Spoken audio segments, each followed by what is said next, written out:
Allez, comme on est quasiment à la fin du premier semestre, au moment d'enregistrement, on est le 28 juin 2021.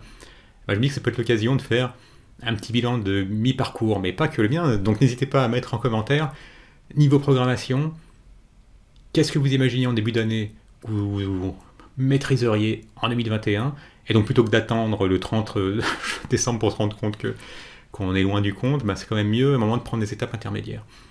Donc, bon, pour ma part, je sais que Vue 3 et sa nouvelle Composition API m'intéressaient. Bon, j'ai eu le temps de monter en compétence dessus. Deno, j'ai un peu mis entre parenthèses parce que bon, j'attendais la V2, je pensais qu'elle serait là, je sais pas, peut-être fin de premier trimestre, fin de premier semestre, ça n'a pas l'air d'être encore le cas.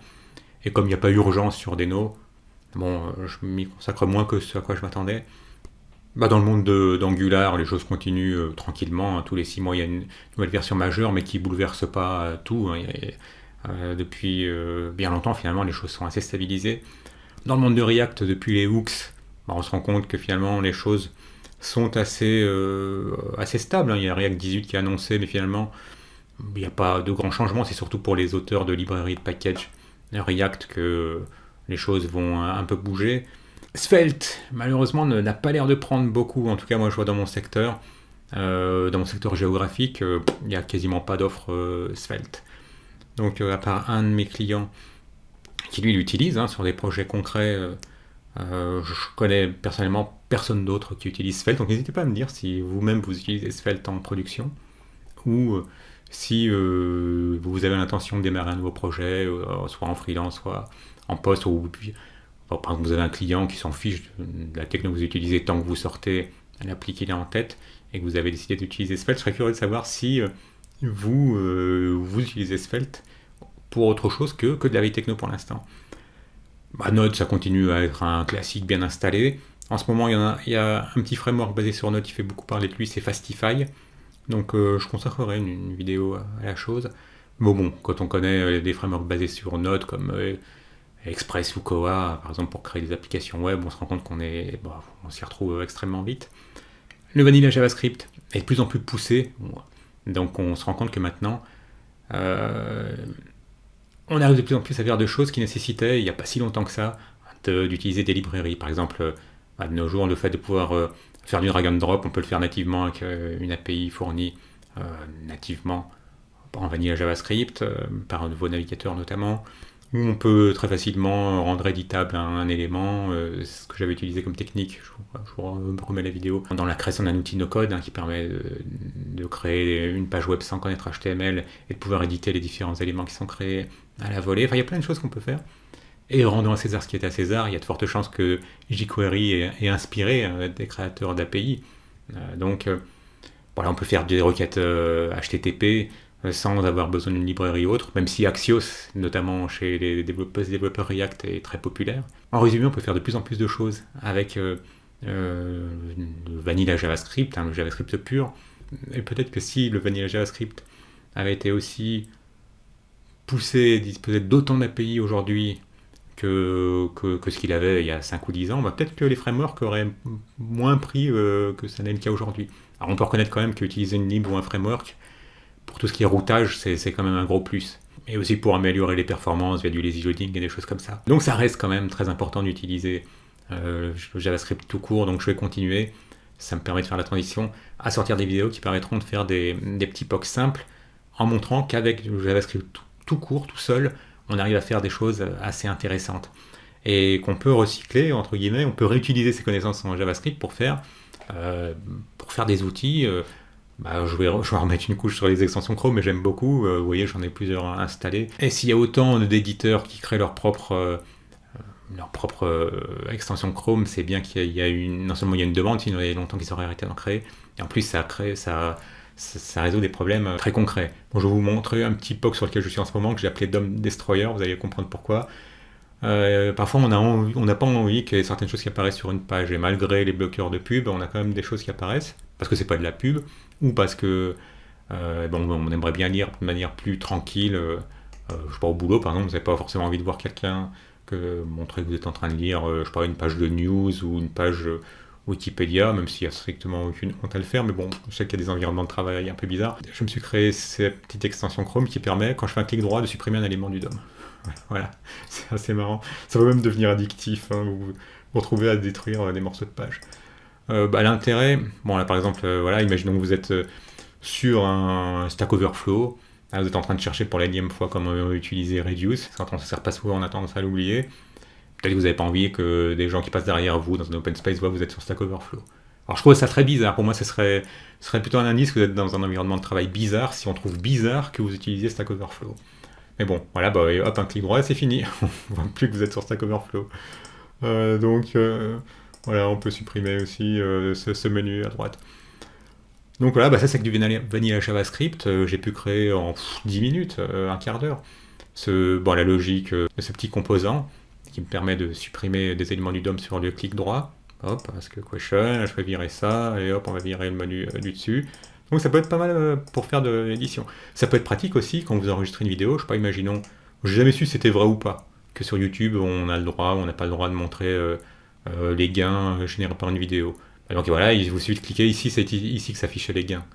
Donc voilà, si je décidais de ne pas afficher le nombre de subscribers générés par une vidéo, bah voilà, je pourrais faire un clic droit, hop, ça permet de supprimer l'information que j'ai pas envie de faire apparaître. Voilà. Et donc ça vous permet de ne pas vous casser la tête après en post-production à masquer des choses, à les opacifier. Voilà, ça peut être un outil assez pratique. Bah ça, je l'ai fait en vanilla JavaScript. C'est la raison pour laquelle j'insiste, parce que c'est un peu le point de frustration sur Code Concept. Code Concept est beaucoup associé à Angular, parce que historiquement, il y a 5 ans, 6 ans, quand Code Concept était lancé, c'était avec des vidéos d'Angular. Mais le JavaScript tout court, moi je trouve que c'est vraiment un langage intéressant. Et surtout, vous avez vu, encore une application de JavaScript, c'est de pouvoir créer facilement une extension Chrome. Elle est où? Je l'ai appelé... Voilà, DOM Destroyer, c'est lui. Donc ça, ce sera un petit peu, vous allez voir, en 15 à 30 minutes. Bon, 15 minutes, c'est le temps que ça m'a pris.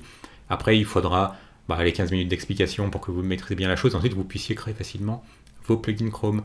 Et l'intérêt de la chose, c'est qu'après, vous pourrez très bien vous créer un plugin qui ferait que, au lieu de supprimer un élément, quand vous le cliquez, vous pourriez le mettre, vous pourriez le conserver. Imaginons que vous ayez envie de créer un plugin qui fasse que dès que vous soulignez quelque chose, une extension Chrome, à chaque fois je dis plugin, une extension Chrome, dès que vous soulignez quelque chose, vous avez envie, par exemple, de le conserver, et pour pouvoir garder des choses et pouvoir le trier dans les catégories. Par exemple, je vois quelque chose sur, je sais pas, l'histoire de l'informatique, vous sélectionnerez les choses sur Alan Turing, sur Ada Lovelace, sur plein d'autres figures majeures de la programmation. Et d'un autre côté, si vous avez envie d'avoir un ensemble de réponses propres à des questions que vous vous posez souvent, il n'y a pas de réponse claire ici sur Reduce. Voilà, vous pourriez sélectionner la chose et puis faire une petite extension Chrome qui vous mettrait de côté dans une rubrique que vous décideriez d'appeler, un snippet de code. L'autre point, c'est que regardez la courbe des vidéos que je fais de Veille Techno. Regardez la forme qu'il y a là. Boum, elle décolle bien au début quand elle est lancée, et ensuite, il se passe quasiment plus rien. Et c'est valable pour des vidéos plus récentes. Celle-ci, elle date de novembre 2020. Là, j'en ai pris une de janvier 2021. Même cas de figure. Ça veut dire que YouTube les pousse bien au départ. Et ensuite, les utilisateurs les cherchent plus parce qu'ils considèrent que, la veille techno, ce qui les intéresse, c'est ce qu'il y a de plus récent. Alors que ces vidéos, elles contiennent des choses qui restent valables, on va dire, qui étaient valables il y a peu de temps, ou en tout cas, parfois, c'est des rappels de choses qui sont peu utilisées. D'autres annoncent des nouveautés, comme par exemple les nouveautés d'ECMAScript 2021. Donc des choses qui seront amenées à être utilisées régulièrement et qui pourtant ne sont plus cherchées. Donc je me dis que ce format-là, il n'est pas adapté à l'algorithme de YouTube. Or ça y est, on y est, on vit cette période funeste, ou pas, qui veut que, il faut qu'on obéisse aux algorithmes. Donc ce que je vais faire, c'est que les veilles techno vont continuer, mais sous une forme plutôt de hors-série. Enfin, il n'y aura plus de série, il n'y aura plus que des hors-séries, donc je puisse appeler ça des hors-séries, mais ce sera plus du thématique. Par exemple, React 18 va bientôt sortir, il est en alpha. Eh bien, à l'occasion de la sortie de React 18, il y aura un petit numéro spécial de React 18 avec, pourquoi pas, après des news à côté sur React. Donc, si bien que ça, ce sera une vidéo qui pourra vivre beaucoup mieux. Et je vous illustre la chose. Regardez par exemple cette vidéo sur les nouveautés d'Angular 12. Elle continue à vivre. Et non seulement elle va au-dessus de la moyenne, vous voyez cette courbe grise, avec le minimum et le maximum, elle est au-dessus du maximum, mais en plus elle continue à vivre. Là, elle est sortie, j'ai pas la date, ça doit faire 2 mois, quelque chose comme ça, et elle continue à vivre. Et il y a quelque chose qui vit encore mieux, ce sont les vidéos de type tuto. Voilà, vous avez vu, alors, là en bas en gris, on a le nombre de vues qui sont typiques pour cette période. Donc par exemple, au bout de 120 jours, le nombre de vues typique c'est 680 à 860. Et là, on était carrément à presque 6000. Ça tombe bien, historiquement, Code Concept c'était du tuto.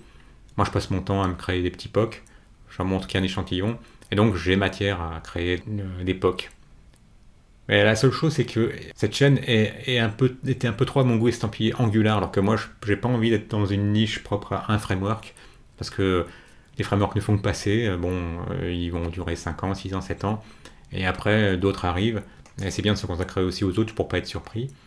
Donc c'est pour ça que j'avais tenté la chose également, et j'avais essayé de passer sur Vue, qui pour moi est un outsider très intéressant. Ah bien pareil, la courbe a une bonne tête. Donc en conclusion, voilà un peu comment les choses vont évoluer au second semestre. Beaucoup plus de POC. De la techno plutôt structurée, organisée sous forme de thématiques. N'oubliez pas de me dire quels sont vos objectifs pour ce deuxième semestre 2021 à niveau dev. Comment est-ce que vous planifiez le fait de les atteindre. Et surtout, si je peux sortir des vidéos qui vous permettront de les atteindre plus facilement. Un petit like si vous avez aimé. Abonnez-vous si ce n'est déjà fait. Et à bientôt.